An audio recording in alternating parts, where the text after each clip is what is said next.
No dead body no delivery. నెలన్నర రోజులు కనీసం కేసు కూడా పెట్టలేదు.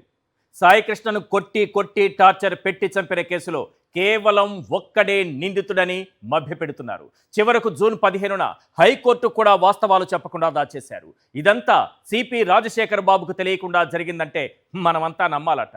ఒక్కటి మాత్రం నిజం, ఎఫ్ఐఆర్ నమోదు చేసి సిఐ నాగరాజును అరెస్ట్ చేసి రిమాండ్ రిపోర్ట్ను కోర్టుకు సబ్మిట్ చేసి చేతులు దులిపేసుకోవడం వెనుక హెబియస్ కార్పస్ పిటిషన్ను నీరుగార్చేటటువంటి కుట్ర చేసినట్టుగా కనిపిస్తోంది. పనిలో పనిగా నాగరాజును ఈ కేసు నుంచి తప్పించే ప్రయత్నం కనిపిస్తోంది. ఈ అనుమానాలు ఎందుకు అంటే 5 రోజుల పాటు విచారణ జరిపినటువంటి సిట్ నాగరాజును అరెస్టు చేయటం తప్ప చేసిందేమీ లేదు. తూతూ మంత్రంగా విచారణ చేశారన్న విషయం రిమాండ్ రిపోర్ట్ చదివిన ఎవరికైనా అర్థమైపోతుంది. ముందుగా రిమాండ్ రిపోర్ట్లో కీలకమైన అంశాలను చూసిన తర్వాత ఆ రిమాండ్ రిపోర్టు పైన తలెత్తున్నటువంటి ప్రశ్నలు చూద్దాం. కీలకమైన అంశాలు ఏముందయ్యా ఇందులో అంటే, ఇది అక్రమ నిర్బంధం, హత్య, సాక్ష్యాల మాయం కేసు. ఇది రిమాండ్ రిపోర్ట్లో క్లియర్గా రాసుకొచ్చారు. అయితే చాలా ప్రశ్నలు ఉన్నాయి వీటిపైన. హత్య జరిగితే ఆయుధం ఎక్కడ, ఎప్పుడు జరిగింది, ఎక్కడ జరిగింది, ఎలా చంపారు, ఇవి ఏవి కూడా రిమాండ్ రిపోర్ట్లో ఉండవు సార్.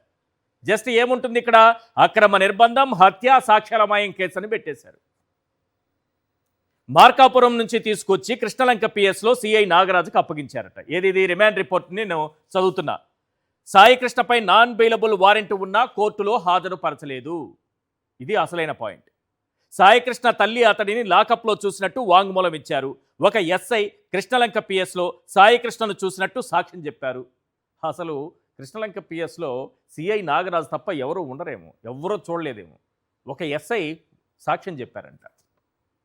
ఇంకెవరు లేరా సాక్ష్యాలు చెప్పడానికి? అయిపోయింది. సాయికృష్ణ మిస్సింగ్ అంటూ హైకోర్టుకు తప్పుడు సమాచారం ఇచ్చారు. కృష్ణలంక పిఎస్లో సీసీటీవీ ఫుటేజ్ డిలీట్ చేశారు. చాలా కీలకమైనటువంటి అంశాలు వస్తాయి, బాగా జాగ్రత్తగా వినాలందరూ. కస్టడీలో గాయాల వల్లే సాయికృష్ణ మరణించినట్లు ప్రాథమిక నిర్ధారణ. కస్టోడియల్ టార్చర్తో మరణించిన సాయికృష్ణ డెడ్ బాడీ మాయం చేశారు. సిట్ విచారణకు సిఐ నాగరాజు ఏమాత్రం సహకరించలేదు. సాయికృష్ణ హత్య కేసులో సిఐతో పాటు మరికొందరి పాత్రపై విచారణ. సిఐ నాగరాజు బయటకు వస్తే సాక్షులను ప్రభావితం చేసే ప్రమాదం ఉంది. ఇది రిమాండ్ రిపోర్ట్లో ఉన్నటువంటి కీలకమైనటువంటి అంశం.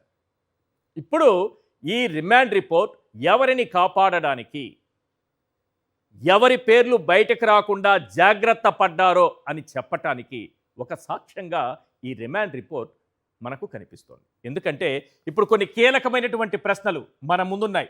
ఈ రిమాండ్ రిపోర్ట్ చదివిన తరువాత కీలకమైన ప్రశ్నలు ఒకసారి ప్లే చేయండి సార్.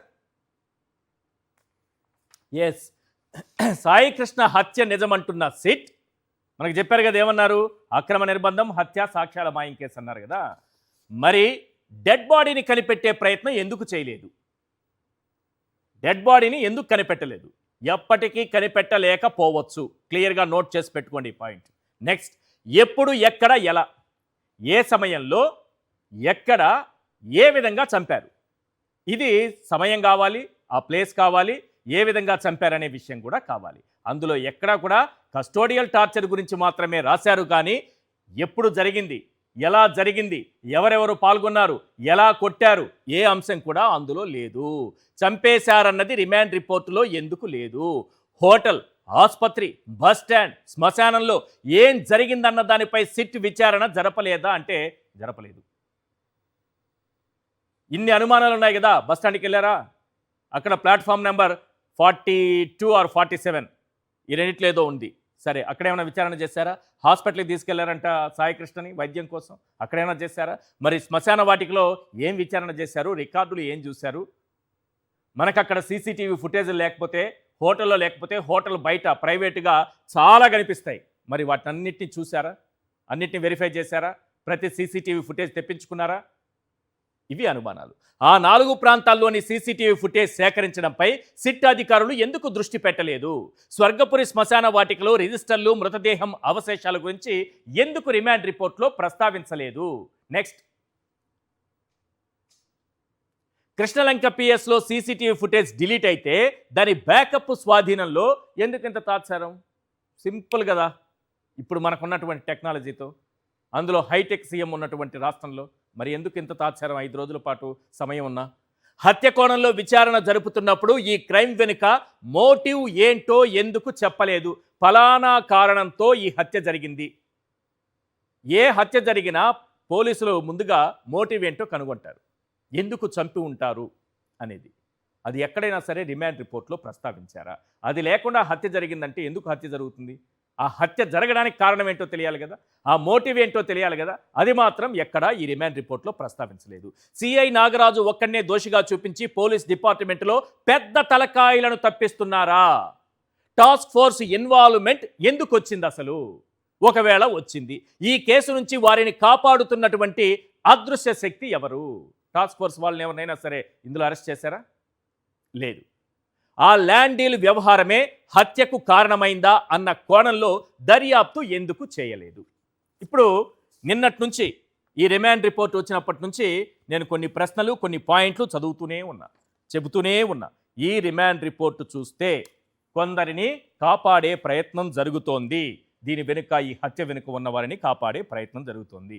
మా చంద్రబాబు నాయుడు గారు, మా ముఖ్యమంత్రి గారు అయితే మీకు న్యాయం చేసేస్తామమ్మా, అయిపోతుంది రేపు పొద్దున కల్లా అని చెప్పారు. పాపం బాధిత కుటుంబం అది నమ్మి మీడియా ముందుకొచ్చి మాకు చంద్రబాబు నాయుడు గారు న్యాయం చేసేశారు, ఆయన చెప్పగానే న్యాయం చేసేశారు అని చెప్పారు. ఇప్పుడు రిమాండ్ రిపోర్టు వచ్చాక 5 రోజుల తరువాత విచారణ పూర్తి చేసి సిఐ నాగరాజును అరెస్ట్ చేసి రిమాండ్ రిపోర్టు కోర్టుకు సమర్పించిన తర్వాత ఆ బాధిత కుటుంబానికి ఒక్క విషయం అర్థమైంది: ఎట్టి పరిస్థితుల్లోనూ న్యాయం జరగదు. ఈ విచారణతో ఆ కుటుంబానికి న్యాయం జరగదు, వాస్తవాలు బయటకు రావు అని అర్థమైంది. అందుకే సాయికృష్ణ తల్లి ఈరోజు కోర్టులో పిటిషన్ వేశారు. ఈ సిట్ మాకొద్దు, ఈ సిట్ విచారణ చేస్తే వాస్తవాలు వెలుగులోకి రావు, ఈ సిట్ మాకు వద్దు, మాకు జ్యుడిషియల్ ఎంక్వైరీ కావాలని సాయికృష్ణ తల్లి ఈరోజు కోర్టులో పిటిషన్ వేశారు. అయిపోయిందా? చంద్రబాబు నాయుడు గారి మాటలు నమ్మితే, ఈ ప్రభుత్వం మాటలు నమ్మితే ఎవరైనా సరే ఫైనల్గా తేలేది ఇదే. ఒక లబ్ధిదారుడికి, ఒక పథకం విషయంలో, లేకపోతే ఒక బాధిత కుటుంబానికి, లేకపోతే ఒక రైతుకి చంద్రబాబు నాయుడు గారు ఏదైనా మాటిచ్చారంటే కొద్ది రోజుల్లోనే తేలిపోతుంది. చూశారు కదా, జస్ట్ 6 days, 6 రోజుల్లో మాకు జ్యుడిషియల్ ఎంక్వైరీ కావాలని ఆ తల్లి కోర్టుకు వెళ్ళినటువంటి పరిస్థితి కనిపిస్తోంది. రైట్, ఈ అంశంపైన మాట్లాడదాం. చర్చలో పాల్గొంటున్నారు కారుమూరి వెంకటరెడ్డి గారు, వైఎస్ఆర్సీపీ అధికార ప్రతినిధి. అలాగే మనతో పాటు జాయిన్ అయ్యారు రజనీ గారు, అడ్వకేట్ అండ్ అనలిస్ట్. రైట్, అంతకంటే ముందు రజనీ గారితో మాట్లాడే ముందు ఇప్పుడు ఒక సినిమాలోని ఒక క్లిప్ ఈరోజు సోషల్ మీడియాలో విపరీతంగా వైరల్ అవుతోంది.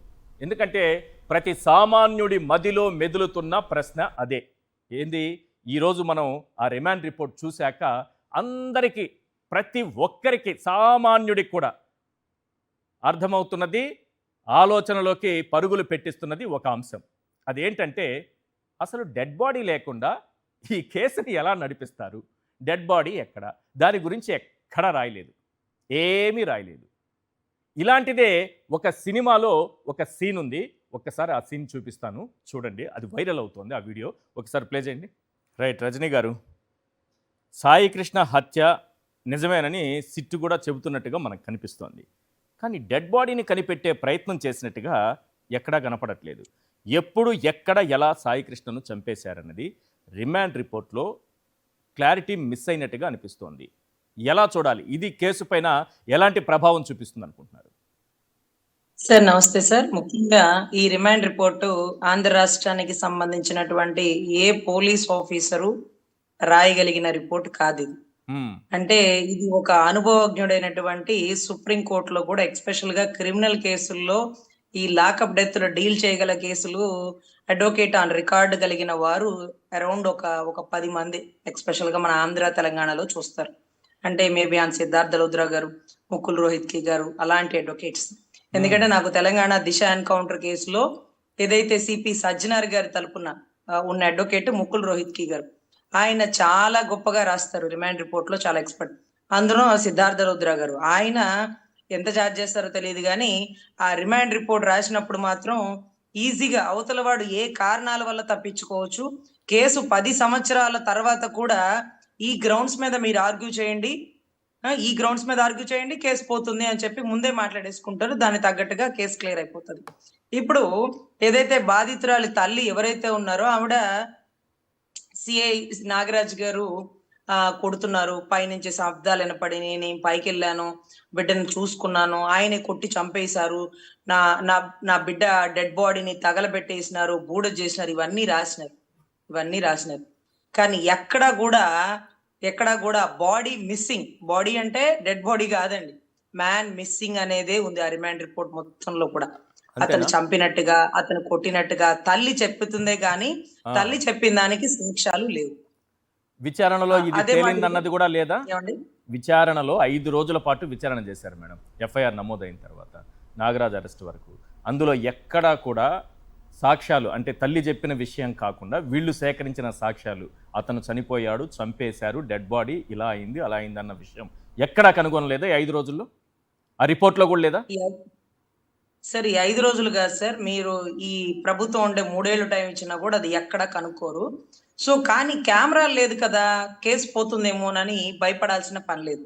సిబిఐ వస్తే ఫస్ట్ చేసే పని ఏంటంటే ఈ కెమెరాల్ని, లేకపోతే ఈ మనుషులు చెప్పే ఎవిడెన్స్ ని, లేకపోతే ఏదైతే మార్కాపురం నుంచి అతని జీబులో తీసుకొచ్చిన డ్రైవర్ ని, వీళ్ళందరూ కాదు సార్. మాకేం కావాలంటే గూగుల్ టేక్అవుట్ లొకేషన్, అది ప్రతి కేసుకి చాలా ఎవిడెంట్ అండి.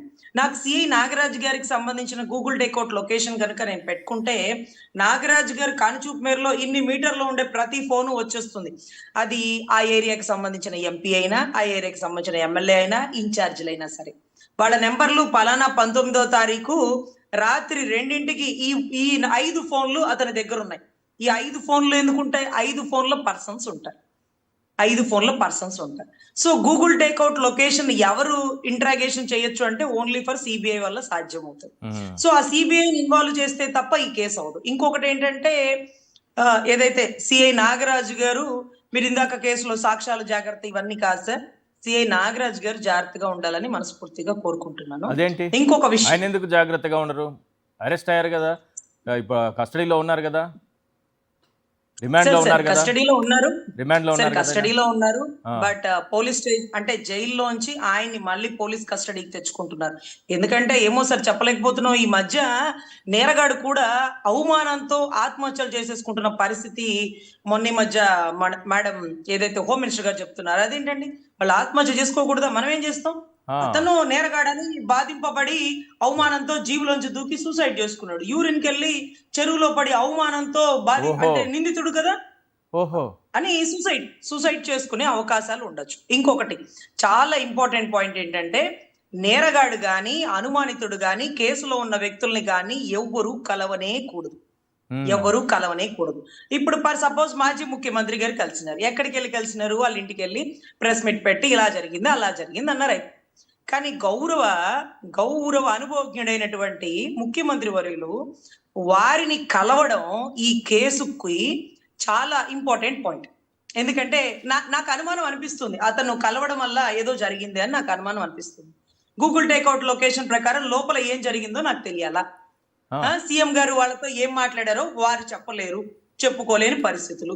అసలు ఈ కేసుల్లో ఉన్న వాళ్ళు ఇరు వర్గాలని, ఎందుకంటే ఇది మర్డర్ కేసు కాదు సార్, ఒకటి ఇంకొకరిని పొడవలే. ఇక్కడ ఏం జరుగుతుందో తెలియని పరిస్థితుల్లో Gade Vijayalakshmi versus state of Andhra Pradesh లాంటి కేసుల్లో ముఖ్యమంత్రులు ఎక్కడా కూడా, అంటే ప్రభుత్వంలో ఉన్నవారు ఎక్కడా కూడా ఇరు వర్గాలని కలవకూడదు. ఈ లాజిక్ ఎలా మిస్ అయ్యారు గౌరవ హోమ్ మినిస్టర్ వర్యులు? ఆ కుటుంబం దగ్గరికి వెళ్ళి కలవచ్చు, కానీ ఆ కుటుంబాన్ని వారి దగ్గరికి పిలిపించుకోకూడదు. ఇది ఉత్తరప్రదేశ్ గారి కేసులో కానీ, బీహార్ కేసులో కానీ, ఏదైతే ఉన్నావో మర్డర్ కేసులో ఒక ఎమ్మెల్యే నిందితుడు ఉన్నావని రేప్ చేసి చంపేసింది ఒక ఎమ్మెల్యే. సో అటువంటి కేసుల్లో దానికి సంబంధించిన ఏ వర్గం వారు ఆ అమ్మాయిని పిలిపించుకోవడం కానీ, అవతల వారిని సానుభూతి తెలపడం కానీ చేయలే. అదేంటండి, ఒక ఆడబిడ్డకి రేప్ జరిగితే అక్కడ ముఖ్యమంత్రి పిలిచి మాట్లాడలేదా? చేసింది ఎమ్మెల్యే కదా అంటే ముఖ్యమంత్రి ఎలా పిలుస్తాడమ్మా బాబు? సో చేసింది ఎమ్మెల్యే అయితే అసలు ఇటువంటి కేసుల్లో ముఖ్యమంత్రులు పిలిపించుకోకూడదు, కేసుని తారుమారు చేసే అవకాశం ఉండొచ్చు. అసలు అలాంటి విషయాల్లో వాళ్ళని దగ్గరికి రానివ్వనే కూడదు. అక్కడ బాధితుడు కాదు, కేసులో ఇరు వర్గాలు. స్టేట్ ఆఫ్ ఆంధ్రప్రదేశ్ ఇన్వాల్వ్ అయ్యింది. ఇక్కడ రాష్ట్రం రెస్పాన్సిబిలిటీగా ఉండాల్సిన కేసులో గౌరవ ముఖ్యమంత్రి వర్యులు ఇంటికి పిలిపించుకొని పిచ్చాపాటి మాట్లాడుకున్నారా, టీ ఇచ్చినారా, కాఫీ ఇచ్చినారా, డీల్ ఏమైనా మాట్లాడుకున్నారా?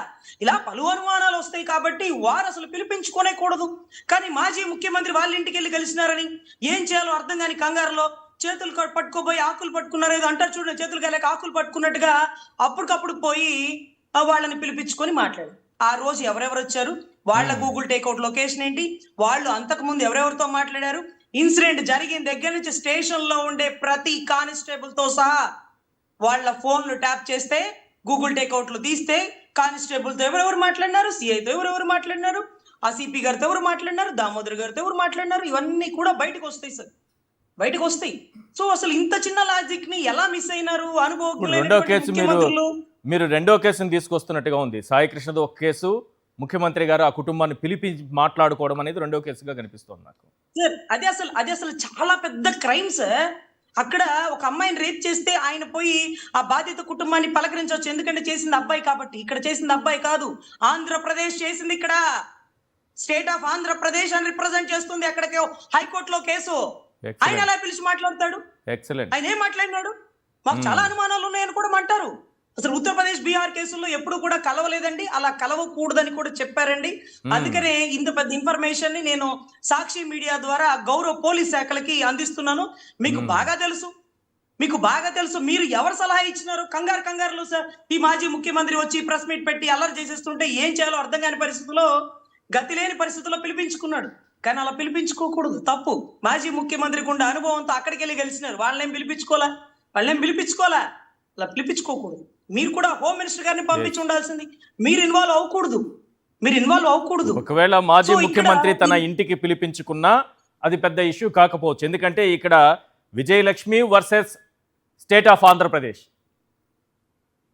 సో ప్రభుత్వం పిలిపించుకోకూడదు సార్. ఇక్కడ మాజీ ముఖ్యమంత్రి కూడా పిలిపించుకోకూడదు సార్, ఎందుకంటే అది ఇది ఎందుకు కేసు పిలిపించుకోలేదు, ఆయన వెళ్ళారు చెప్తున్నా.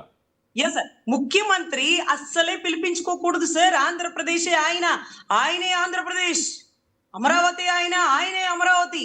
అటువంటి పరిస్థితుల్లో ఆయన పిలిపించుకుంటే చూసారా, లోపలికి వెళ్ళగానే మనిషి ఎలా మారిపోయారు, ఏం చేసినారు అని అనుమానాలు వస్తాయి. కానీ అనుమానాలు కాదు, అలా పిలిపించుకోవడమే. మరి ఇప్పుడు ఆ తల్లిలో ఎందుకు ఒక్కసారిగా మార్పు? మాకు ఈ సిట్తో న్యాయం జరగదు, మొదట ముఖ్యమంత్రి గారిని కలిసిన తర్వాత బయటకు వచ్చి మాకు న్యాయం జరిగిపోయిందన్నారు, న్యాయం చేసేశారు అన్నారు, చంద్రబాబు నాయుడు గారు చేసేశారు, న్యాయం జరిగింది అన్నారు. ఇప్పుడు ఈ సిట్తో న్యాయం జరగదు, జ్యుడిషియల్ ఎంక్వైరీ కావాలని అంటున్నారు. ఎందుకు సార్? జ్యుడిషియల్ ఎంక్వైరీ అయినా ఇక్కడిక్కడే ఉండిపోతుంది సార్. జ్యుడిషియల్ ఎంక్వైరీ అంటే హైకోర్టు జడ్జిలు వచ్చేసి ఏమైనా ఎంక్వైరీ చేస్తారా? వాళ్ళు కూడా ఇంకొక అధికారులకి ఎంగేజ్ చేస్తారు. ఇక్కడే తిరుగుతుంటది సార్. స్టాండ్ ఎందుకు మారింది అంటున్నా నేను. స్టాండ్ మారడానికి జ్యుడిషియల్ కాకపోతే రేపు సిబిఐ ఇంకొకరు ఎవరో పిటిషన్ వేశారు కాబట్టి చూద్దాం, ఏదైనా కావచ్చు. కానీ ఒక నమ్మకం, ముఖ్యమంత్రి మీద ఒక నమ్మకం ఉంచుకున్నటువంటి బాధిత కుటుంబం ఒక్కసారిగా మనసు ఎందుకు మార్చుకున్నారు అన్నది. సార్ వాళ్ళ మనసు మార్చుకున్నా మార్చుకోకపోయినా అనుభవజ్ఞుడు ఎప్పుడు అలా చేయలేదు. ఈసారి ఎందుకో తొందరపడి తప్పు చేశారు. ఒక కోయల తొందరపడి ముందే కూసేసింది అంటారు చూడండి, తొందరపడి ఒక కోయల ముందే కూసిందని. అలాగే గౌరవ ముఖ్యమంత్రి వర్యులు వారిని అలా ఇంటికి పిలిపించుకోకూడదు. దీంట్లో స్టేట్ ఆఫ్ ఆంధ్రప్రదేశ్ రెస్పాన్సిబిలిటీగా ఉంది కాబట్టి ముఖ్యమంత్రి గాని, డీజీపీ గాని, డిఐజీ గాని, ఏ పోలీస్ ఆఫీసర్ గాని ఆ కుటుంబాలని వారి వద్దకు పిలిపించుకోకూడదు. గూగుల్ టేక్అవుట్ లొకేషన్ తీయండి, సీసీ ఫుటేజ్ పోయినా పర్లా. 9వ తారీఖు నుంచి 19వ తారీఖు నుంచి ప్రతిదీ పిన్ టు పిన్ బయటకు వస్తే పూర్తి ఎవిడెన్స్ తో వస్తుందండి. రిమాండ్ రిపోర్ట్ కూడా ఈ ఆంధ్ర రాష్ట్రం వాళ్ళకి అంత అనుభవం లేదండి. నాకు తెలిసి ఖచ్చితంగా సుప్రీంకోర్టు అడ్వకేట్ వారి సలహా సూచనలు తీసుకొని వారితోనైనా రాపించి ఉండొచ్చు, కానీ ఇంత టెక్నాలజీతో రాయడం ఎవరి వల్ల సాధ్యమయ్యే పని కాదని నా భావన సార్. అంతమంది కూర్చొని రాసిన దాంట్లోనే ఇన్ని కనిపిస్తున్నాయా మనకి? ఇన్ని ప్రశ్నలు, ఇన్ని అనుమానాలు ఇంకా ఉన్నాయి ఏంటి? పెద్ద పెద్ద న్యాయ నిపుణులందరూ కూర్చొని రాస్తేనే ఇన్ని అనుమానాలు సామాన్యుడికి వస్తున్నాయి. రైట్, వెంకటరెడ్డి గారు, ఏంటి తల్లి మనసు ఒక్కసారిగా మారాల్సిన పరిస్థితి ఎందుకు వచ్చింది? ఈ రిమాండ్ రిపోర్ట్ చూసిన తరువాత న్యాయం జరుగుతుందని వాళ్ళు చాలా విశ్వాసంతో ఉన్నారు. ముఖ్యమంత్రి గారే పిలిచి హామీ ఇవ్వడం అంటే మామూలు విషయం కాదు. సరే, దాన్ని లీగల్గా అది తప్పు అనేది న్యాయపరంగా చూసిన తర్వాత చట్టపరంగా రజనీ గారు తన యాంగిల్లో చెప్పారు, వాళ్ళు ఒక కోణంలో ఆమె చూస్తున్నారు. ఓవరాల్గా ఈ తల్లి మనసు ఎందుకు మారింది, కుటుంబం మనసు ఎందుకు మారింది? ఇక్కడ ఒకటి, ముందుగా ఈశ్వర్ గారు, మీకు ప్యానల్లో ఉన్న అందరికీ అట్లానే సాక్షి టీవీ ప్రెస్లో నమస్కారాలు. ఆ విషయంలోకి వెళ్ళే కంటే ముందు ఒక మంచి వ్యాలిడ్ పాయింట్ ఇందాక రజనీ గారు చెప్పింది. ఈరోజు సాయికృష్ణ అనేది ఒక యువకుడికి సంబంధించినటువంటి హత్య కాదు ఇది. ఆంధ్రప్రదేశ్ రాష్ట్రం సమాజం మీద, ఆంధ్రప్రదేశ్ రాష్ట్రంలో పౌరుల మీద, ఆంధ్రప్రదేశ్ రాష్ట్రంలో జీవించే హక్కు ఉన్న ప్రతి ఒక్కళ్ళని జీవించే హక్కు లేకుండా చేసేటటువంటి దాని మీద, అదేవిధంగా రాజ్యాంగం మీద, చట్టాల మీద, న్యాయస్థానాల మీద, ప్రజాస్వామ్యం మీద జరిగిన హత్యది. ఎందుకు డైరెక్ట్గా న్యాయస్థానానికే డైరెక్ట్గా ప్రభుత్వం అబద్ధాలు చెప్పి ఇన్ని రోజులు మభ్యపెట్టుకుంటూ వచ్చింది. సో చట్టాలంటే గౌరవం లేదు, చట్టాలను వాళ్ళే తొంగలోకి దొక్కేశారు, రాజ్యాంగ ఉల్లంఘనకు పాల్పడ్డారు. పౌర సమాజంలో పౌరుడిని మేము చిత్రహింసలకు గురి చేసి చంపేస్తామని ఓపెన్గానే ప్రభుత్వం చెప్పింది. అది సాయికృష్ణ అవ్వచ్చు, రేపొద్దున ఇంకో రజనీ గారు అవ్వచ్చు, లేదంటే పొద్దున వెంకటరెడ్డి అవ్వచ్చు, లేదంటే ఇంకో సుబ్బారావు అవ్వచ్చు, లేదంటే ఇంకో పుల్లారావు అవ్వచ్చు. ఎవరినైనా మేము చేస్తాం, శవాల్ని కూడా మాయం చేస్తాం. ఇది మా ప్రభుత్వం ఇలా ఉంటుంది అని చెప్పి ఓపెన్గానే చెప్పింది. అందుకని ఇది సమాజం మీద జరిగినటువంటి హత్య. రెండోది జ్యుడిషియల్ ఎంక్వైరీ ఆమె అడిగింది అన్న దానిలో, అంటే ఇక్కడ పోలీసుల మీద నమ్మకం లేదనేది, పోలీసు అధికారుల దర్యాప్తు మీద నమ్మకం లేదనేది క్లియర్గా కనపడుతున్నటువంటి పాయింట్ ఒకటి. బట్ మీరు అన్న జ్యుడిషియల్ వేసినా ఇక్కడ అధికారులను వేయాలి కాబట్టి మళ్ళీ ఇదే పోలీసులతో అదే దర్యాప్తు చేస్తే ఇంకా న్యాయం ఎక్కడ జరిగింది? సో అడగాల్సింది సిబిఐ ఎంక్వైరీ. సిబిఐ ఎంక్వైరీ అడిగితే ఖచ్చితంగా ఇది దేశవ్యాప్తంగా ప్రతిరోజు చర్చనీయాంశం అవుతుంది. మిగిలిన పోలీసులో, ఈ రాష్ట్రంలో కాదు, మిగిలిన రాష్ట్రాల్లో పోలీసులు కూడా ఇలాంటివి చేయడానికి భయపడతారు సిబిఐ ఎంక్వైరీ కానీ జరిగితే.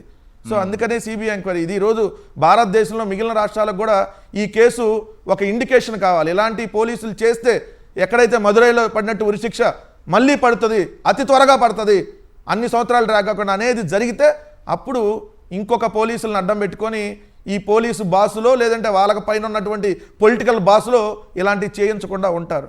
సో అందుకనే ఇది ఖచ్చితంగా సిబిఐ ఎంక్వైరీ జరగాలనేది వైఎస్ఆర్ కాంగ్రెస్ పార్టీ ఈరోజు డిమాండ్ చేస్తూ ఉంది. రెండో అంశం వచ్చేటప్పటికి రిమాండ్ రిపోర్టు. ఇది రిమాండ్ రిపోర్ట్ కాదు, చంద్రబాబు నాయుడు ఇన్వెస్టిగేషన్ టీముకి వేరే లాయర్లు రాసిస్తే వాళ్ళు ప్రొడ్యూస్ చేసినటువంటి రిపోర్టు కాదు. చంద్రబాబు నాయుడు ఇన్వెస్టిగేషన్ టీమే అది. ఎస్ఐటి సిట్ అంటే పేరు ఇన్వెస్టిగేషన్ టీమ్. అదే సార్, చంద్రబాబు నాయుడు వేసినటువంటి స్పెషల్ ఇన్వెస్టిగేషన్ టీం అది. CSIT SIT, Chandrababu special investigation team అన్నట్టు లేకపోతే. సో సిఐటి సిట్ అది, ఎస్ఐటి సిట్ కాదు నా దృష్టిలో. సో వాళ్ళు ఎలా రాస్తారో చూసాం కదా, అంతకుముందు లేని కేసులను ఉన్నట్టుగా మ్యానిపులేట్ చేయటం, ఏదైతే లెక్కర్లో కుంభకోణం జరగకపోయిందా జరిగిందని చెప్పి ఇష్టం వచ్చినట్టు అక్కడ డబ్బులు వెళ్ళి టాంజానియాలో ఇనుప కర్మాగారం బెంగళూరులో కింద పెట్టారు, తాడేపల్లిలో పైన పెట్టారు, అక్కడ పక్కన పెట్టారు, ఇక్కడ నెత్తి మీద పెట్టారు. ఇట్లాంటివన్నీ మనం కట్టుకదలు ఆ రోజు చూడలేదా? ఇదే సిపి రాజశేఖర్ బాబేగా. మరి ఇట్లాంటి కట్టుకదలటంలో దిట్ట ఈ రాజశేఖర్ బాబేగా. మామూలు దిట్ట, ఎవడని ఎలా ఇరికించాలి, ఎవరిని ఎలా తప్పించాలో బాగా దాంట్లో తీసేయాలి కదా. అందుకనే కదా చంద్రబాబు నాయుడు గారు స్పెషల్ గా సెలెక్ట్ చేసుకొని ఏదైతే మద్యానికి సంబంధించినటువంటి దాంట్లో జరగకపోయినా జరిగిందని చెప్పి అది చూస్తే చాలా వెరైటీగా ఉంటుంది. ఆ కేసు ఎలా ఉంటుందంటే, ఎవడో ఒక దారిని పోనే దానయ్య విజయవాడ నుంచి లెటర్ వేస్తాడు ఎవరికి, బేవరేజ్ కార్పొరేషన్ దానికి సంబంధించినటువంటి దీనికి చూసేటటువంటి ఎక్సైజ్ శాఖకు సంబంధించినటువంటి ఈవీఎం మీనా, మళ్ళీ మీరు సినిమాలో మీనా హీరోయిన్ మీనా కాదు, ఈవీఎం ముఖేష్ కుమార్ మీనాకి లేఖ రాస్తాడు. ఒక్కొక్క లెటర్ వచ్చిందా, ఏది లేటుకి పంపించాడు, నిన్న పంపించమన్నాం కదా, ఎమ్మంటే డిపార్ట్మెంట్లో ఎంక్వైరీ అంటారు. 9 రోజుల్లో వాళ్ళు 4,000 కోట్లు 3,000 కోట్లు పెద్ద కుంభకోణం అంటారు. ఇమీడియట్గా ఆయన వెళ్ళి కేసు బయలు చేస్తాడు, ఇమీడియట్గా టీములు దిగిపోతాయి. ఇది రాజశేఖర్ బాబు, దాని తర్వాత రాజశేఖర్ బాబు నడిపేటటువంటి తతంగం. చంద్రబాబు నాయుడు గారి మీద అవినీతి కేసులు మీ ప్రభుత్వం పెట్టారు కదా, అవన్నీ కూడా ఎత్తేస్తున్నారు కదా ఒకటి. ఇప్పుడు ఆ సిట్టు కూడా ఈయనే చూస్తున్నారా? అన్ని ఇప్పుడు దీనికి సంబంధించి అయితే లెక్కలకు సంబంధించిందంటూ ఇతనే చూస్తున్నాడు. సో ఈ రాజశేఖర్ బాబుకి సంబంధించినటువంటి అంశం అసలు ఈ రిమాండ్ రిపోర్ట్లో ఏముంది? రిమాండ్ రిపోర్ట్లోనే సరే అంత పెద్ద వాళ్ళతో రాపిచ్చారు కదా, రేపు పొద్దున్న నాకు తెలిసి నాగరాజ్ తరపున కూడా సిద్ధార్థ లోద్రా వస్తాడేమో కొన్ని రోజులు పోతే. నాగరాజ్ తరపున వాదిస్తానికి కూడా సిద్ధార్థ లోద్రాని దించుతారు. ఎందుకంటే సునేత్ తరపున లాయర్ సిద్ధార్థ లోద్రా, దస్తగిరి తరపున లాయర్ సిద్ధార్థ లోద్రా, చంద్రబాబు తరపున లాయర్ సిద్ధార్థ లోద్రా, ప్రభుత్వం తరపున లాయర్ సిద్ధార్థ లోద్రా. ఏది వివేకానంద రెడ్డి గారిని సంపాను ఇక్కడ గుండెల మీద కూర్చొని నరికి సంపానన్న దస్తగిరి తరపున lawyer Chandrababu Naidu personal lawyer Siddharth Luthra. నా తండ్రిని ఎవరు చంపారో తెలియట్లా, నేను వాళ్ళ మీద ఆరోపణలు చేస్తా, వీళ్ళ మీద ఆరోపణలు చేస్తా, దీన్ని అసలు ఎప్పటికీ జీవితంలో ఈ ఎంక్వైరీ పూర్తి కాకూడదు అనేటటువంటి గొప్ప కూతురు తరపున లాయర్ కూడా ఆయనే. మళ్ళీ ప్రభుత్వం తరపున లాయర్ అదే సిద్ధార్థ లోద్రా.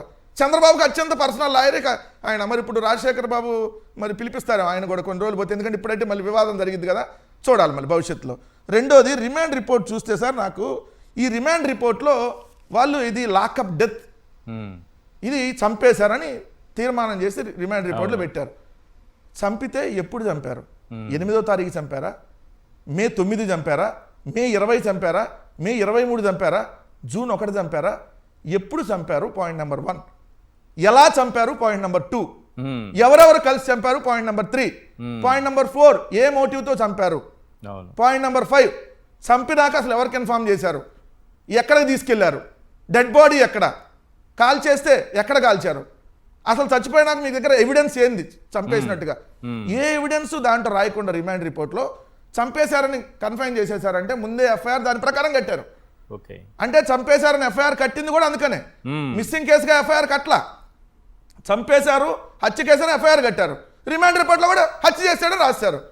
బట్ కృష్ణలంక పోలీస్ స్టేషన్లో చేశాడా, హోటల్లో చేశాడా, సిఐఈ సిపిఈ కలిసి చేశారా, సిఐఈ ఎస్ఐ కలిసి చేశారా, సిఐఈ కానిస్టేబుల్ ఎస్ఐ అందరూ కలిపి చేశారా, ఎవరెవరు కలిసి చేశారు? టాస్క్ ఫోర్స్ వాళ్ళు ఇక్కడ ఈ కృష్ణ లంక పిఎస్ వాళ్ళు కలిసి చేశారా? మరి దాంట్లో ఎక్కడ పెట్టలేదే. కానీ ఒక క్లారిటీ అయితే ఉంది, కృష్ణలంక పిఎస్ కు సంబంధించి ఒక ఎస్ఐ మాత్రమే ఎవరో బయట నుంచి వచ్చి అప్పటికప్పుడు ఆయన వచ్చారు, ఆయన ఒక్కడే సాక్షి, మిగతా ఎవరు లేరా కృష్ణలంక పిఎస్ లో? దాన్ని అందుకని చెప్తా. అసలు మీకు ఇక్కడ చూస్తే క్లియర్గా వీళ్ళు 17 మందిని ఎంక్వైరీ చేశామని రాశారు. LW1 to LW17. ఏంటి LW అంటే లిస్టెడ్ విట్నెసెస్ అని. ఈ 1, 2, 3, 4 ఎవరు? సాయి కృష్ణకు సంబంధించినటువంటి వాళ్ళ తల్లి, వాళ్ళ లాయర్, వాళ్ళ సిస్టర్, వాళ్ళ లాయరు, అదేవిధంగా 2 మేనమామలు. అయిపోయినాక L5 దగ్గరకు వచ్చి చూస్తే Koyyana Lalitha Kumari, additional deputy commissioner of police, task force Vijayawada. ఏమైనా ఎంక్వైరీ చేస్తే ఏమేం చెప్పింది? అయ్యా గౌరవనీయులైనటువంటి ద గ్రేట్ ఏదైతే నాగరాజ్ అనేటటువంటి సిఐ గారు మాకు ఒక అభ్యర్థనా పత్రం రిక్వెస్ట్ లెటర్ పెట్టారు, రిక్వెస్ట్ లెటర్ పెట్టారు, అర్జెంటుగా సాయి కృష్ణ అనేవాడిని మార్కాపురం నుంచి పట్టుకురావాలి, మీరు దయచేసి సహకరించండి అని చెప్పి మమ్మల్ని అడిగారు. అడగగానే నేను పెద్ద మనసు చేసుకొని నేను ఒక ఎస్ఐని, ఒక 2 టాస్క్ ఫోర్స్ పోలీసుల్ని, మళ్ళీ కృష్ణలంకలో ఉన్నటువంటి ఇంకో కానిస్టేబుల్ని కలిపి 5వ తారీఖు నేను పంపించాను అని చెప్పి ఆ స్టేట్మెంట్ ఇచ్చింది. ఎవరు ఆ ఎస్ఐ? నవీన్ అనేటటువంటి టాస్క్ ఫోర్స్ ఎస్ఐ. వీళ్ళు 5వ తారీఖు మార్కాపురం పోయారు. 6వ తారీఖు ఉదయం 3 గంటలకి తను పట్టుకున్నారు. పట్టుకొని 7 గంటలకల్లా ఉదయం కృష్ణలంక పోలీస్ స్టేషన్కి తీసుకొని వచ్చారు. కృష్ణలంక పోలీస్ స్టేషన్లో ఎవరైతే సాగి పవన్ కుమార్ అనేటటువంటి కానిస్టేబుల్కి సాయి కృష్ణను మాత్రమే హ్యాండ్ ఓవర్ చేశారు. మళ్ళీ మీకు డౌట్ రావచ్చు, సాయి కృష్ణతో పాటు ఇంకెవరైనా పట్టుకొచ్చారని అనుకుంటున్నారు. సాయి కృష్ణ మాత్రమే హ్యాండ్ ఓవర్ చేశారు. మరి సాయి కృష్ణ ఫోన్ ని హ్యాండ్ ఓవర్ చేయాల, సాయి కృష్ణ బిలాంగ్స్ ని హ్యాండ్ ఓవర్ చేయాలిగా. మీరు ఎవరు చెప్పారని వెళ్ళారు? ఇతను సిఐ నాగరాజు మీకు రిక్వెస్ట్ లెటర్ పెడితే మీరు వెళ్ళినప్పుడు అతని బిలాంగింగ్స్, అతని దగ్గర గంజాయి ఉందా, లేదంటే అతని దగ్గర ఏమన్నా కత్తి ఉందా, అతని దగ్గర ఏమన్నా పర్సు ఉందా, పర్సులో డబ్బులు ఉన్నాయా, ఆయన దగ్గర ఫోన్ ఉందా, ఇవన్నీ హ్యాండ్ ఓవర్ చేయాలి కదా. చేయకుండా కొన్ని గంటల దాకా ఈ టాస్క్ ఫోర్స్ ఎస్ఐ ఎవరైతే ఉన్నారో, ఎవరైతే నవీన్, ఆ నవీన్ టాస్క్ ఫోర్స్ ఆఫీస్కి వెళ్ళిపోయాడు. మరి టాస్క్ ఫోర్స్ ఆఫీస్కి వెళ్ళాడో సిపి ఆఫీస్కి వెళ్ళాడో తెలియదు. అక్కడ తన ఫోన్ను ఓపెన్ చేశాడు. వీళ్ళు చెప్పింది ఆ ఎస్ఐ ఇచ్చినటువంటి స్టేట్మెంట్ ఏంటి? ఎస్ఐ ఇచ్చినటువంటి స్టేట్మెంట్ ప్రకారం నేను సాయికృష్ణ సెల్ ఫోన్ని టాస్క్ ఫోర్స్ ఎస్ఐ నవీన్ తీసుకెళ్లి గంజాయి మరియు ఇతర విషయాల గురించి సమాచారం ఉందా అని పరిశీలించి ఏమీ లభించకపోవడంతో తిరిగి హెడ్ కానిస్టేబుల్ ద్వారా, టాస్క్ ఫోర్స్ హెడ్ కానిస్టేబుల్ ద్వారా మళ్ళీ తిరిగి కృష్ణలంక పోలీస్ స్టేషన్కి వెళ్ళి దీన్ని హ్యాండ్ ఓవర్ చేశారు. మరి మీరు పట్టుకొచ్చినప్పుడు ఫోన్ ఎందుకు ఇమీడియట్గా హ్యాండ్ ఓవర్ చేయాలి? ఆ పర్సన్ హ్యాండ్ ఓవర్ చేసినప్పుడు అంటే ఆ ఫోన్లో ఏముంది, ఏ డేటా కోసం, ఇతరత్ర విషయాలంటే ఏ వీడియోలు ఉన్నాయి, ఎవరికి సంబంధించిన భాగోతం ఉంది, అవన్నీ మీరు డిలీట్ చేసి ఆ ఫోన్ ఇచ్చారని కదా. మీకు ఫోన్ ఓపెన్ చేసే రైటే లేదు. ఎందుకు? మీరు తీసుకొచ్చింది ఏ కేసులో అతన్ని, ఏదైతే కోర్టుకు సంబంధించినటువంటి వారెంట్ పెండింగ్ ఉంటుంది, దాంట్లో ఆ ఫోన్ మీరు ఓపెన్ చేయాల్సిన అవసరం ఏముంటది? అటు రాజశేఖర్ ఇక్కడ సిఐ నాగరాజు ఓపెన్ చేయాలి ఆ ఫోన్ని, టాస్క్ ఫోర్స్ ఎస్ఐ తీసుకెళ్లి ఓపెన్ చేసి మళ్ళీ తిరిగి వెనక్కి ఇచ్చేసాడు. ఈ ఇచ్చిన తర్వాత ఆ సాగి పవన్ కుమార్ అనే అతను డ్యూటీ దిగి వెళ్ళిపోయేటప్పుడు ఒక లేడీ కానిస్టేబుల్ ఎవరైతే అక్కడ సెంట్రీ కానిస్టేబుల్గా ఉన్నటువంటి హిమజాకి ఈ ఫోను ఇతన్ని అప్పచెప్పారు. అప్పచెప్పిన తర్వాత ఈ హిమజా గారు పాపం పెద్ద మనసుతో అయ్యా సాయి కృష్ణ అనే అతను వచ్చాడని చెప్పి హెడ్ కానిస్టేబుల్ నాగరాజు, లోయ నాగరాజుకి తెలియజేసింది. పాపం ఆమె తప్పు లేకుండా. అంటే స్క్రిప్ట్లో ఎట్లానే ఉంది, రిమాండ్ స్క్రిప్ట్లో ఎట్లానే ఉంది. ఈ తెలియజేసిన తర్వాత నాగరాజు 6వ తారీఖు నాగరాజుతో పాటు ఈ కుర్రాడు ఉన్నాడా లేదా, 7వ తారీఖు ఉన్నాడా లేదా, 8వ తారీఖు ఉన్నాడా లేదా అనేది అక్కడ ఉన్నటువంటి 80 మంది పోలీసులకి తెలియదు, 4 ఎస్ఐలకు అస్సలు తెలియదు. ఎందుకంటే కృష్ణలంక పోలీస్ స్టేషన్లో 4 ఎస్ఐలు ఉన్నారు. ఎస్ఐలు 6వ తారీఖు వీడిని చూడలా, ఈ కుర్రాడిని 7వ తారీఖు చూడలా, 8వ తారీఖు కూడా ఎస్ఐ రాలా. ఫ్లిప్కార్ట్లో గబక్కన ఆర్డర్ వస్తే పోలీస్ స్టేషన్కి పెట్టాడు అడ్రస్. అప్పుడు వెళ్ళి చూడంగానే ఇతను ఆ సాయి కృష్ణ లాగే ఉన్నాడే అని డౌట్ వచ్చింది అని కూడా మళ్ళీ చెక్ చేయాలి. అతను వెళ్ళి దగ్గరికి వెళ్ళి ఉన్నాడా, బతికున్నాడా, చచ్చిపోయాడా ఏం చెక్ చేయాల. మరి ఈ జరిగితే 8వ తారీఖు తర్వాత అంటే 6, 7, 8వ తారీఖులు 3 రోజులు సాయి కృష్ణ బతికే ఉన్నాడు.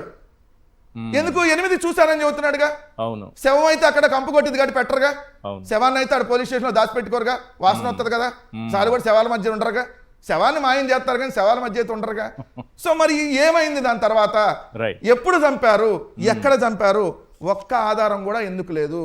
ఇంకో మిస్టరీ పాయింట్ ఏంటంటే ఇన్ని ఆరోపణలు ఎదుర్కొంటున్నటువంటి ఆ సిఐని 14 జూన్ 2026 వరకు అదే పోలీస్ స్టేషన్లో సిఐగా విధులు నిర్వహిస్తా ఉన్నాడు.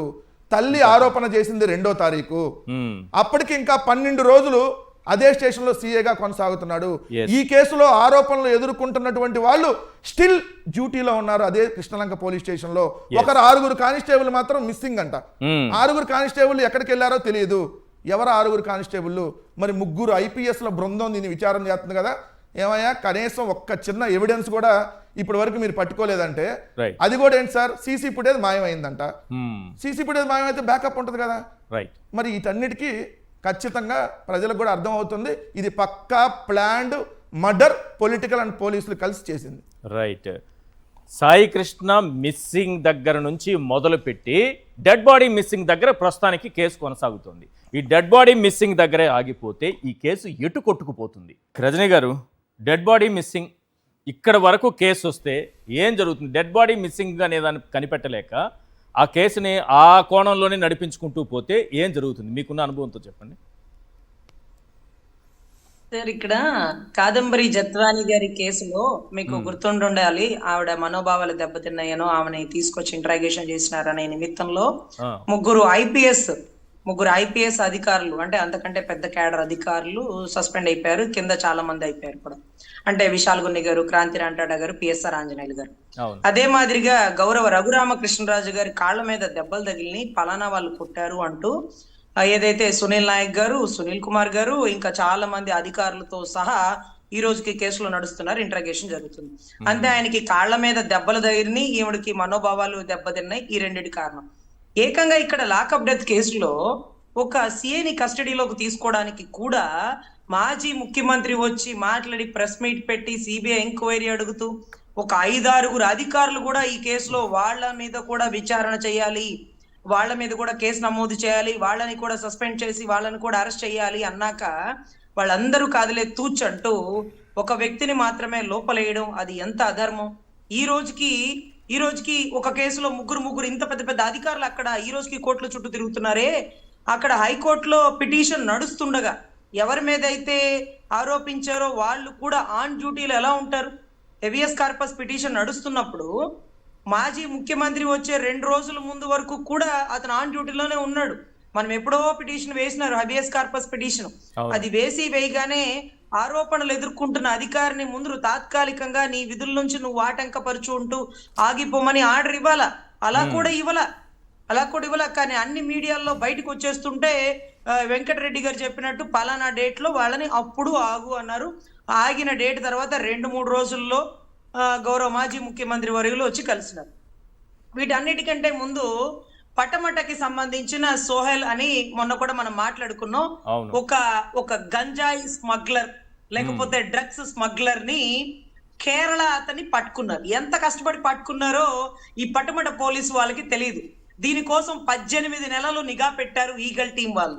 18 నెలలు నిఘా పెట్టి 2 నెలలు అతన్ని సిన్సియర్ గా వాళ్ళ కుటుంబాలను కూడా వదిలేసి ఫాలో అయ్యి 2 నెలల కష్ట ఫలితం సోహెల్ అనే ఒక కింగ్ పిన్ ని పట్టుకున్నారు. అది వాళ్ళ అచీవ్మెంట్ చేసి కొన్ని 100 కేజీల గంజాయిని కూడా పటమట పోలీస్ స్టేషన్ లో పెట్టించు. ఆ పోలీస్ స్టేషన్ లో ఆ గంజాయిని ఆ స్మగ్లర్ ని సబ్మిట్ చేసి ఇది మా ప్రాణాలకు తెగించి పట్టుకున్నాం, మీరు అతన్ని సెక్యూర్ చేయండి అంటూ వాళ్ళకి అప్పచెప్పారు. ఆన్ డ్యూటీ అయితే కానీ ఆ సోహెల్ తప్పించేసుకున్నాడు. డీల్ మాట్లాడుకొని తప్పించుకున్నాడా? పేమెంట్ ఇచ్చి తప్పించుకున్నాడా? అదేంటది? ఇంత పెద్ద కేసులో ఒక కానిస్టేబుల్ ఒక హోమ్ గార్డ్ ని సస్పెండ్ చేసినారట సార్ టెంపరీగా విధుల్లోకి. అంటే కనీసం కృష్ణలంక పోలీస్ స్టేషన్ లో సీసీ ఫుటేజ్ పోయింది, పట్టమట పోలీస్ స్టేషన్ లో సీసీ ఫుటేజ్ ఉందా గౌరవ హోం మంత్రి వర్యులు చెప్పాలి, అక్కడ కూడా లేదా. మరి ఎందుకమ్మా మరి ప్రెస్ మీట్ లో అంతా పోలీసు స్టేషన్ అంతా సీసీ కెమెరా అండర్ నిఘాలోనే జరుగుతుందండి, మీరు పబ్లిక్ స్టేట్మెంట్లు ఇచ్చేస్తారు, కొన్ని స్టేషన్లు ఎగ్జామ్స్ అనేది అది కూడా చెప్పారా, అవసరమైన స్టేషన్లు పక్కన పెట్టేసి అనవసరమైన స్టేషన్ లో పెడతాము అని. సో ఇప్పుడు పట్టమట పిఎస్ లో పోయింది ఏనుగంత కన్నంలోంచి వెళ్ళిపోయింది, కానీ మనం ఎలక దూరే కన్నం దగ్గర ఆగిపోయాం. ఇతను చంపాడా, అతను చంపాడా, ఇతను ముందు చంపాడా, స్టేషన్ లో ఏం జరిగింది, అరే పోలీసులు చేతులకి మట్టంటకుండా పని చేయించుకుంటారే, ఆ టెక్నాలజీ ఉందే, గౌరవ అనుభవజ్ఞుడైనటువంటి ముఖ్యమంత్రి ఈగలు కూడా వాళ్ళని కూడా తడిగుడ్డుతో గొంతులు కోసే ప్యాటర్న్ వాడతారే, అలాంటిది ఇంత పెద్ద కేసుల్లో మీడియాను మొత్తం డైవర్ట్ చేసేస్తున్నారండి. డిసి పేపర్ లీక్ గనక ప్రభుత్వం మారాక, ఎలాగో 3 ఏళ్ల తర్వాత ప్రభుత్వం మారుతుంది అనుకోండి, మారాక జీవిత ఖైదీలో ఉండిపోతారేమో. ఈ రోజు ధర్మేంద్ర ప్రధాన్ అంటూ నీట్ పేపర్ గురించి వాళ్ళు ధర్నాలు చేస్తున్నారు, కానీ మన రాష్ట్రంలో అంత ఓపిక లేకపోయింది. డిఎస్సిలో ఎవిడెంట్రీతో సహా ఉన్నప్పటికీ మూడో కంటికి తెలియకుండా అమరావతి భూములు తీసేసుకుంటూ ఉన్నారు. చక్కగా మీడియా మొత్తం మనం దీని గురించే పిచ్చాపాటి మాట్లాడుకుంటున్నాం కదా. సోహెల్ అనే అతని దగ్గర నుంచి డబ్బులు తీసుకొని కేరళ కింగ్ పిన్ ని చక్కగా స్వయంగా ఏ వెహికల్ వెళ్ళిపోయారండి. ఏమండి అక్కడ సీసీ ఫుటేజ్ చెప్పరు, పోనీ కృష్ణలంకలో సీసీ ఫుటేజ్ లేదండి, కృష్ణలంక పోలీస్ స్టేషన్ ఎదురుగా పెద్ద పెద్ద హోటల్స్ ఉన్నాయి కదా, లేకపోతే హైవే రోడ్స్ ఉన్నాయి కదా. అదే నిన్న కూడా నేను అదే అడిగాను, కృష్ణలంక పోలీస్ స్టేషన్ లో లేదు, ఓకే, దాని చుట్టుపక్కల ఎక్కడా లేవా? ఈరోజు ప్రైవేట్గా ప్రతి ఒక్కరు ఇంటికి పెట్టుకుంటున్నారు, వ్యాపారాలు చేస్తున్న వాళ్ళు పెట్టుకుంటున్నారు, అంత రోడ్లో ఎక్కడికి వెళ్ళినా సీసీ కెమెరాలు అనేగానే మనకు ఉంటుంది. మరి ఇవేవి కనపడలేదా, వీళ్ళు చూడలేదా? సార్ చాలా దారుణం సార్. వెతికి పట్టుకోవాలనుకున్నప్పుడు 100 దారులు ఉంటాయి, ఏదో ఒకటి తప్పించి పక్కన పడేద్దాం అనుకున్నప్పుడు ఇలాగే ఎంతో కష్టపడి అడ్వకేట్లను పెట్టి సుప్రీంకోర్టు వాళ్ళ దగ్గరికి రిమాండ్ రిపోర్ట్ రాసి, అంటే చేతికి ఫుటేజ్ డిలీట్ చేసిన అంశం కోర్టుకి వెళ్ళింది అనుకుందాం మేడం. అవును సార్, నేనే ఫుటేజ్ డిలీట్ చేశానంటే సామాన్యులు మాట్లాడుకుంటుందే మీలాంటి లాయర్ల ముందు నేను ప్రస్తావిస్తున్నా. అవును సార్, నేను రేపు సిఐ నాగరాజు ఇంకొకరు ఎవరో పేరు అనుకోండి కోర్టులో చెప్తారు, ఎస్ సార్ నేనే చేశాను, నేనే సీసీటీవీ ఫుటేజ్ డిలీట్ చేశాను, కారణం ఏంటంటే నేను ఒక సిగరెట్ తాగుతున్నాను సార్, అది ఎక్కడ చూస్తారో పొరపాటున తాగాను ఆ రోజు స్టేషన్లోనే, అందువల్ల డిలీట్ కొట్టాను సార్. దీనికి నాకు ఎందుకు డెడ్ బాడీ కనపడలేదు కదా ఇప్పటి వరకు, ఈ కేసుకి నాకు సంబంధం లేదు, నేను డిలీట్ చేసింది ఎందుకంటే నేను సిగరెట్, ఇక్కడ సాయి కృష్ణ పోయి సిగరెట్ కేసు అయిపోతుందా అని భయం వేస్తుంది. సార్ అలా కూడా చెప్పరు సార్, టెక్నికల్ ప్రాబ్లమ్స్ వల్ల 10 నెలల నుంచి ఇది కూడా చెప్పుకోవచ్చు కదా మేడం. అవును, నేనే చేసి శిక్ష తగ్గుతుంది కదా, అక్కడ నుంచి శిక్ష సాయి కృష్ణ నుంచి సిగరెట్కి పడిపోయింది.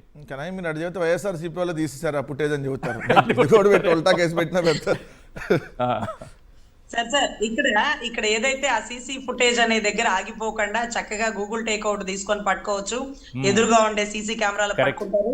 సార్ ప్రతి ఇంట్లో దొంగతనాలు జరిగినాయి, మర్డర్ జరిగినాయి అంటే అందరూ సీసీ కెమెరా అండర్ లో చెయ్యరు సార్, కానీ ఆ మర్డర్ చేసిన వ్యక్తిని పోలీసులు చాలా చాకచక్యంగా పట్టుకుంటారు కదా. ఇక్కడ పోలీసులు చేసిన తప్పుని పోలీసులే చాలా చాకచక్యంగా పట్టుకోలేని పరిస్థితుల్లో ఉన్నారా? ఒక పోలీసులు చేసిన తప్పుని బయటకు తీస్తే పెద్ద పెద్ద మంత్రులు లేకపోతే ఎంపీలో ఎమ్మెల్యేలో ఇరుక్కునే పరిస్థితి ఏమన్నా ఉందా? ఇటువంటి పరిస్థితుల్లో మీడియాని డైవర్ట్ చేయడానికి దీన్ని తెర మీదకి తీసుకొచ్చారా? ఇంతకీ హోం మంత్రి గారు దీని గురించి ఈ 10 రోజుల్లో ఏమన్నా ఒక్క స్టేట్మెంట్ ఇస్తారా? ఇక్కడ సీఎం రెస్పాన్సిబిలిటీ కాదండి, కేవలం హోంశాఖ మంత్రి. ఎవరి శాఖల్ని వాళ్ళని చూసుకోమన్నాం కాబట్టి వారి శాఖనే వారిని అడుగుతున్నాం. ఇంకా ఎవరినో దారిని పోయే దానయ్యని అడగము. దారిని పోయే దానయ్య నన్ను ఎందుకు అడుగుతారు? పీకలు కోసేసిన నోడిని నేను ఎందుకు మాట్లాడతాను అని అనకూడదండి. పీకలు కోసేసినోడు గంజాయి తాగితే వాడేం చేస్తాడో వాడికే తెలియదు, డ్రగ్ తీసుకున్నాడు వాడేం చేస్తాడో వాడికే తెలియదు, వాడు పీకలు కోస్తాడు 10 మందినైనా చంపేస్తాడు వాడికి తెలియదు. ఆ గంజాయిని విచ్చలవిడిగా రాష్ట్రం అంతా సప్లై చేస్తున్న దరిద్రులని, నీచులని, నికృష్టులని, ఇలాంటి వాళ్ళతోనా మనం పరిపాలింపబడేది? మీరా మమ్మల్ని పరిపాలించేది అంటూ మాట్లాడేటటువంటి గౌరవ దారిపోయే దానయ్య గారికి చెప్తున్నాం, దయచేసి గంజాయి తాగినోడు ఏం చేస్తాడో అతనికి తెలియదండి. పేకలు కోసే వాళ్ళు మీరు సపోర్ట్ చేయొద్దు. ఏదైతే కోర్టులు చూసుకుంటారు, పోలీసులు చూసుకుంటారు, కానీ గంజాయి విచ్చలవిడిగా ప్రబలిపోతుంది, యువత భవిష్యత్తు నాశనం అయిపోతుంది. దయచేసి గౌరవ హోం మంత్రి వర్యులు, ముఖ్యమంత్రి వర్యులు దాని మీద శ్రద్ధ తీసుకోవాలని ఆయా మంత్రులనే వేడుకోవడం జరుగుతుందండి. రైట్, వెంకటరెడ్డి గారు. దీన్ని ఒక రాజకీయ కోణంలో చంద్రబాబు నాయుడు గారు చూస్తున్నట్టుగా కనిపిస్తోంది. ఎందుకంటే జగన్మోహన్ రెడ్డి గారు అడుగు పెట్టడం వల్లే ఇవంతా చేయాల్సి వచ్చింది. లేకపోతే ఎక్కడ అణిచేయాలో, ఎలా అణిచేయాలో, ఏం చేయాలో వాళ్ళకి బాగా తెలుసు. సో ఈ నేపథ్యంలో ఆయన చెబుతున్నది ఏంటంటే, చంపినోడు కాపు, చనిపోయింది కాపు, వాళ్ళు పోయింది, ఏమైంది? పోలీసు వాళ్ళని కూడా కాపులేస్తే అయిపోయేది ఎంక్వైరీ. దీన్ని రాజకీయం చేస్తున్నారంటే మీరు కాదు సార్, ఆ పోలీస్ ఆఫీసర్లను కూడా ఏదైతే ఎంక్వైరీ కమిషన్ కూడా అందరు కాపులేస్తే అయిపోయింది కదా. అప్పుడు అది కూడా చెప్పుకోవచ్చు కదా చంద్రబాబు నాయుడు గారు. చంపింది కాపులతనే, చంపేసింది కాపాతనే, అదే చచ్చిపోయింది కాపాతనే, చంపేసింది కాపాతనే. చూడండి ఎంక్వైరీ కూడా అదే కాపులు నేసా, ఐపీఎస్లు ముగ్గురిని కాపులు నేసా అని చెబితే ప్రజలు కూడా బాగా హర్షించేవాళ్ళేమో. అమ్మో బాగా కాపులకు న్యాయం చేశాడు చంద్రబాబు నాయుడు గారు, ఎటు కాపు నేస్తం లేదు, కాపుల్ని తెలుగుదేశం వాళ్ళ చేత కొట్టెత్తున్నాడు, ఇట్ట కూడా వేశాడు న్యాయం అని అనుకునేవాళ్ళు కదా. కొద్దిగా సిగ్గుండాలి సార్, మనం ముఖ్యమంత్రి హోదాలో ఉన్నాం. ఇప్పుడు ఏదో మా అధికార పెద్దగా ఇంకోళ్ళతో మాట్లాడితే కాదు ఇది. ఇప్పుడు నేను ఒక మాట క్లియర్గా క్లియర్గా, ఇప్పుడు మేకని కోస్తే కేసు, గొర్రెను కోస్తే కేసు, ఏది పొటేల్ని కోసారని కేసులు, బ్యానర్ కడితే కేసు, ఇవన్నీ పెట్టినప్పుడు బూడెడ్ చేస్తే ఏమైంది? ఈరోజు వీళ్ళ మీద కేసులు పెడతారు. అప్పుడు డీజీపీ వచ్చి ప్రెస్ మీట్ పెడతాడు. మీ కామెడీ ఏంటంటే హోంమంత్రి వచ్చి అమ్మా ఎట్ట ఫ్లెక్స్లు కడతారా, పోస్టర్లు పెడతారా, మేకను బలిస్తారా, మేక రక్తాన్ని ఆ పోస్టర్కి అంటిస్తారా. మరి ఇప్పుడు బూడిదనే యాడంటిచ్చారు, బూడిదని ఎవరికి తీసుకెళ్లి పూశారు? ఈ బూడిద లేదు కదా. హోంమంత్రి ఎందుకు నోరు మీద పట్ల, డిప్యూటీ సీఎం ఎందుకు నోరు మీద పట్ల? మదనంపల్లిలో చిత్తు కాగితాలు కాలిపోతే డీజీపీ హెలికాప్టర్ వేసుకుని వెళ్ళారు సార్. డీజీపీ హెలికాప్టర్ వేసుకొని వెళ్తాడు, ఏదైనా వెళ్తాడు. వాళ్ళు ఏంటంటే చిత్తు కాగితాలు కాలిపోయి అక్కడ బూడిద వచ్చింది. వైఎస్ఆర్ కాంగ్రెస్ పార్టీ మీద బురద జల్లాలి కాబట్టి హెలికాప్టర్ కాకపోతే అదే యుద్ధ విమానాలు వేసుకుని వెళ్తారు వాళ్ళు. సో అది ఒక అంశం. అయితే ఇప్పుడు ఈ అంశం జరిగింది ఎక్కడో ఆటవిక ప్రాంతంలో కాదు, ముఖ్యమంత్రి చంద్రబాబు నాయుడు ఉంటున్నటువంటి నివాసానికి ఎగ్జాక్ట్గా 7 కిలోమీటర్ల దూరంలో ఉన్నటువంటి కృష్ణలంక పోలీస్ స్టేషన్లో జరిగింది. అంటే ముఖ్యమంత్రి ఇంటికి 7 కిలోమీటర్ల దూరంలో ఏదైతే సీసీ ఫుటేజ్ మాయమైంది, లాకప్ డెత్ జరిగింది, 50 రోజులైనా ఇంకా శవం దొరకలేదు, బూడిద దొరకలేదు. మరి ఈయన ఏం చెప్పుకుంటాడు? టెక్నాలజీకి పితామహుణ్ణని, ఇన్ఫర్మేషన్ టెక్నాలజీకి ఆద్యుణ్ణని, హైదరాబాద్ని ప్రపంచ పటంలో పెట్టానని, ప్రపంచానికే పాఠాలు నేర్పించానని, ఏఐని లెఫ్ట్ హ్యాండ్తో, క్వాంటమ్ని రైట్ హ్యాండ్తో చెడుగుడాడుతున్న ఆటగాడిగా, అదేవిధంగా చూస్తే డాష్ బోర్డులో ఏ ఇంట్లో ఏం జరుగుతుందో చూసేటటువంటి గొప్పోడిగా, మోందాన్ని ఎగిరుతున్నటువంటి మొనగాడిగా, అంటే ఆయన చెప్పుకునే చెబుతున్నా. అదేవిధంగా ఎక్కడ లైట్ వెలిగిందో లేదో లైట్ వేయకుండానే చూసేటటువంటి వ్యక్తిగా, చీకట్లో చూసేటటువంటి వ్యక్తిగా, అమెరికా వాళ్ళకి తెలియనటువంటి టెక్నాలజీని కనిపెట్టినటువంటి దీశాలిగా, బాత్రూమ్లు క్లీన్ ఎలా జరుగుతుందో అన్ని బాత్రూమ్లు క్లీన్గా ఉన్నాయో లేదో ఈయన బాత్రూమ్ దగ్గర ఉండి మొత్తం డాష్ బోర్డులో చూసేటటువంటి వ్యక్తిగా, అయితే గ్యాస్ పొయ్యి వెలిగించకుండానే చేపల కూర ఉండేటటువంటి వంటగాడిగా, అదేవిధంగా చూస్తే సెల్ ఫోన్ కనిపెట్టిన సైంటిస్ట్గా ఉన్న ఈయన కృష్ణలంక పోలీస్ స్టేషన్లో ఏం జరిగింది ఎందుకు కనిపెట్టలేదు మిస్టర్ చంద్రబాబు నాయుడు గారు? మిస్టర్ డబ్బా నాయుడు అలియాస్ డబ్బా రాయుడు, డబ్బా రాయుడు డబ్బాలు కొట్టినప్పుడు కృష్ణలంక పోలీస్ స్టేషన్లో ఏం జరిగిందో తెలియదు, కృష్ణలంక పోలీస్ స్టేషన్లో సీసీ ఫుటేజ్ మాయమవుతుంటే తెలియదు. మరి సీసీ ఫుటేజ్ మాయమైతే డాష్ బోర్డులో నువ్వు నీ కొడుకు ఇద్దరు కూర్చొని టక్క టక్క టక్క ఇట్ట కొట్టయితే వచ్చేసింది కదా, ఎందుకు రాట్లా సీసీ ఫుటేజ్? అంటే మీ ప్రభుత్వంలో ఉన్న పెద్దలు మీ సహకారంతో పెద్ద పెద్ద ల్యాండ్ సెటిల్మెంట్లో ఇన్వాల్వ్ చేసి చంపేశారా? మరి దీనికి సంబంధించి ఖచ్చితంగా రావాలి కదా. ఎందుకు? నీ ఇంటికి 7 కిలోమీటర్ల దూరంలో జరిగింది, నీకు తెలియదు. 50 రోజులు అవుతున్నా శవం ఎక్కడుందో తెలియదు. ఉండవల్లి కరకట్ట వెనకాల ఉందా, లేదంటే ఇంకా శ్మశానంలో బాధారా? తెలియకపోతే ఎట్లా? మనం dash board, technology, quantum, AI ప్రతిరోజు మనం లెగితే కదా మాట్లాడేది. ఐవీఆర్స్ కాల్స్ చేసి అడగాల్సింది కదా, శవాన్ని ఎక్కడ పెట్టారో ప్రజలన్నా చెప్పేవాళ్ళు కదా. రెండోది సీసీ ఫుటేజీలు మాయం చేయటం అనేది చంద్రబాబు నాయుడు గారికి కొత్త కాదు సార్. ఎందుకు? సుగాలి ప్రీతి గారిని హత్య జరిగిన తర్వాత అత్యాచారం చేసి హత్య చేయబడితే అమ్మాయిది స్కూల్లో సీసీ ఫుటేజ్ ఎక్కడా లేదు, ఆధారాలు మొత్తం మాయం చేశారు. దాని తర్వాత గోదావరి పుష్కరాల్లో ఈ సుందరాంగుడు స్నానం చేయడం కోసం కెమెరాలన్నీ అన్ని యాంగిల్లో పెట్టారు, కింద పైన పక్కన మొత్తం 20 కెమెరాలు. అదేదో రొమాంటిక్ సినిమాలో పెడతారు చూడండి కెమెరాలు అన్ని చూపించడానికి, అట్ట పెట్టారు ఈయనకి. మరి పబ్లిక్ వేల మంది ఉన్న దగ్గర కెమెరాలు లేవు, సీసీ ఫుటేజ్ మాయం, 29 మంది చచ్చిపోయారు ఈయన సినిమా షూటింగ్ బోయపాటి వల్ల. ఇది రెండో ఇన్సిడెంట్. అయితే ఏదైతే దాని తర్వాత ఎన్నికలప్పుడు 2024 ఎన్నికల్లో ప్రతి పోలింగ్ బూత్ లో సీసీ కెమెరా ఉండాలిగా, ఉంటుంది. మరి ఆ ఫుటేజ్ ఏమైంది? అర్ధరాత్రి ఓటర్లు ఎక్కడి నుంచి వచ్చారు? ఆత్మలు వచ్చి ఓట్లేసినాయా? 12% ఎలా పెరిగింది? మిస్టర్ సినిమా హీరోయిన్ మీనా కాదు, మిస్టర్ ముఖేష్ కుమార్ మీనా మేము అడుగుతుంది. అడిగితే ఒక్క సీసీ ఫుటేజ్ అన్న బయట పెట్టారా? మాయం, వీవీప్యాట్లు తగలబెట్టేశారు. ఇంకో ఇన్సిడెంట్ చూస్తే ఇప్పుడు 24 నెలలు అయింది ఇప్పటికి. ఏదైతే నంద్యాల జిల్లా మచ్చుమరిలో అమ్మాయిని అత్యాచారం చేసి ఆ చిన్న పాపని హత్య చేశారు. No footage, no evidence, so no ఆధారాలు, No dead body, no dead no dead body. ఏదో మళ్ళీ మహిళా హోంమంత్రి ఉన్న రాష్ట్రం. ఇంకోటి చూస్తే ఇప్పుడు కృష్ణలంకలో పుట్టేది మాయమైంది, హోటల్లో పుట్టేది మాయమైంది, మనిషి మాయమయ్యాడు, శవం మాయమైంది, బూడిద మాయమైంది. రేపు పొద్దున ఈ ప్రభుత్వం కూడా మాయం చేయిద్ది. ఆ ప్రభుత్వం మాయ చేస్తారు. ఈ ప్రభుత్వాన్ని కూడా మొత్తం మాయం చేస్తారు ప్రజలు.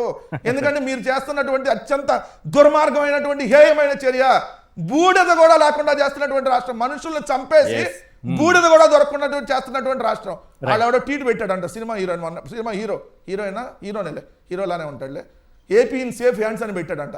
బాగా ఉందరా, బాగా సేఫ్ హ్యాండ్స్లో ఉంది. బ్లడ్ బుక్ రాజ్యం నడుస్తుంది సార్ ఇక్కడ. బ్లడ్ బుక్, రెడ్ బుక్ కాదు, బ్లడ్ బుక్ అనేటటువంటి దాంట్లో ఈరోజు ఆంధ్రప్రదేశ్ రాష్ట్రం కబంధ హస్తాలతో, బ్లడ్ బుక్ కబంధ హస్తాల్లో బందీగా ఉంది. క్వశ్చన్ చేస్తే జర్నలిస్టులైనా వేసేస్తారు, క్వశ్చన్ చేస్తే లాయర్లైనా వేసేస్తారు, క్వశ్చన్ చేస్తే జనసేన వేసేస్తారు, క్వశ్చన్ చేస్తే తెలుగుదేశం అయినా వేసేస్తారు, వైఎస్ఆర్సీపీ వాళ్ళు కామన్గానే వేసేస్తారు. ఇది ఆంధ్రప్రదేశ్లో. రైట్, ఒక 1 minute కన్క్లూడ్ చేయండి రజనీ గారు. అసలు మొత్తం కేసుకి డెడ్ బాడీ కీలకం అని అంటున్నారు కదా, ఈ డెడ్ బాడీ కీలకం ఎందుకు అవుతుంది? ఒకవేళ మిస్సింగే అని అనుకోండి, ఏం జరుగుతుంది ఈ కేసులో? ఆ పాయింట్ కావాలి సార్. మిస్సింగ్ అయితే దొరకచ్చు, దొరక్కపోవచ్చు సార్. అంటే 7 ఏళ్లు వెతికిన తర్వాత 7 ఏళ్లు కూడా ఆ మనిషి మిస్ అయ్యాడు అంటే దొరకలేదు అనుకోండి, ఆ వ్యక్తి చనిపోయాడని 7 ఏళ్ల తర్వాత నిర్ధారిస్తారు. అదొక చట్టం సార్. అంటే మిస్ అయ్యాడు, మార్కాపురం దగ్గర సీసీ ఫుటేజ్ ఎన్ని టోల్ గేట్లు దాటింది, ఎక్కడ స్టేషన్ కు వచ్చింది, ఇవన్నీ కూడా పట్టుకోవచ్చు సార్. నేను అడుగుతున్నాను, 10 నెలల సీసీ ఫుటేజ్ లేదు కదా, 10 నెలల ముందుది నాకు ఇవ్వండి. 10 నెలల ముందుది నాకు ఇవ్వండి. ప్రభుత్వం ఫామ్ అయిన దగ్గర నుంచి మీ దగ్గర ఎంత సీసీ ఫుటేజ్ ఉంటో అంతే నాకు ఇవ్వండి. ముఖ్యమంత్రి గారింటికి వారు కలవడానికి వెళ్ళారు కదా, వాళ్ళ ఇంట్లో కెమెరాలు ఉంటాయి కదా, ఆ సీసీ ఫుటేజ్ మాకు ఇవ్వండి. ఆ సీసీ ఫుటేజ్ మాకు ఇవ్వండి. మీ పోలీసులు అట్లా చూస్తా కూర్చోండి, మేము ఎంక్వైరీ చేస్తాం. ఈ రోజు జడా శ్రవణ్ కుమార్ గారిని వన్స్ అరెస్ట్ అన్నా చేస్తారా, లేకపోతే ఆయన చెప్పినట్టు ఎంక్వైరీ అన్నా చేస్తారా? ఒకటి, ఆయన చెప్పింది అబద్ధం అయితే ఆయన కస్టడీలోకి తీసుకోండి. ఎందుకంటే స్టేట్ రెస్పాన్సిబిలిటీ ఉన్న కేసులో ఆయన ఏదైతే హోటల్లో ఉన్నారు, బస్ స్టాండ్ లో ఉన్నారు, లేకపోతే అనామకుల శవం, ఇవన్నీ మాట్లాడేసినారు. కాబట్టి వన్స్ అరెస్ట్ అన్నా చేయండి, లేకపోతే అతను చెప్పిన ఎవిడెన్స్ ని కన్సిడర్ అన్నా చేయండి. సీసీ ఫుటేజ్ ముఖ్యమంత్రి గారి ఇంట్లో ఇవ్వండి. 10 నెలలు లేదన్నారు కదా, ప్రభుత్వం ఫామ్ అయిన దగ్గర నుంచి మీ దగ్గర ఎంత సీసీ ఫుటేజ్ ఉంటే అంతే ఇవ్వండి. ఎవరెవరు వచ్చిపోతున్నారు, ఎమ్మెల్యేలకి ఏం పని, ఎంపీలకి ఏం పని స్టేషన్ లో, లేకపోతే వారి తరపున బంధువులు ఎందుకు వస్తున్నారు, ఏ కేసు నిమిత్తం వస్తున్నారు, ప్రతిరోజు ఎవరు వచ్చి కూర్చుంటున్నారు, స్టేషన్ లో ఎన్ని సెటిల్మెంట్లు జరుగుతున్నాయి, ఇవన్నీ కూడా అడ్డాగా పెట్టుకుంటున్నారు సార్. సార్ రజనమ్మ చెప్పినట్టుగా జగన్మోహన్ రెడ్డి గారు వెళ్ళింది ప్రతిదీ విత్ సెకండ్స్ తో ఏదైతే video footage and audio footage ఉంది, ఏది వాళ్ళ ఇంటికి వెళ్ళింది లైవ్ ఉంది. చంద్రబాబు నాయుడు గారు ఇంటికి వెళ్ళి లోపలికి వెళ్ళి నుంచి మళ్ళీ బయటకు వచ్చి ప్రెస్ మీట్ పెట్టేదాకా చంద్రబాబు నాయుడు గారు ఏం మాట్లాడారు, ఎందుకు లైవ్ లేదు? మీరు ఏం తప్పు మాట్లాడకపోతే, ఏం వాళ్ళని బెదిరించడమో లేదంటే బుజ్జగించడమో ఇంకోటో చేయకపోతే మరి ఫుటేజ్ మీరు బయట పెట్టండి, అదే రహస్యం కాదు కదా. రెండోది, అసలు మీరు తీసుకోకూడదు, ఎందుకంటే మీ ప్రభుత్వం మీద ఏబిఎస్ కార్పొరేషన్ వేసింది. ఈ పోలీసులు నా కొడుకుని చంపేసి బూడిద కూడా ఇవ్వట్లేదని మీ ప్రభుత్వం మీద, మీ పోలీసుల మీద వేస్తే మీరు ఇంటికి పిలిపించుకున్నారు. అంటే ఏంటి, దేనికి పిలిపించుకున్నారు? బెదిరించడానిక, లేదంటే బుజ్జగించి మీ కొడుకెట్టు లేడు కాబట్టి ఇవన్నీ. అందుకనే సో ఎందుకు చేశారు? ముఖ్యమంత్రి ఎలా పిలిపించుకుంటాడు. సో ఇవన్నీ ఖచ్చితంగా దీని మీద కూడా ఎంక్వైరీ జరగాలి. Right, thank you sir. Venkatreddy గారు చర్చలో పాల్గొన్నందుకు. రజనీ గారు థ్యాంక్ యూ అండి, ఇవాళ చర్చలో జాయిన్ అయినందుకు. ఇది ఇవాళ చర్చా కార్యక్రమం చూస్తూనే ఉండండి సాక్షి టీవీ. మరిన్ని అప్డేట్స్ కోసం ఛానల్ ను సబ్స్క్రైబ్ చేయండి. నోటిఫికేషన్స్ కోసం బెల్ ఐకాన్ పై క్లిక్ చేయండి.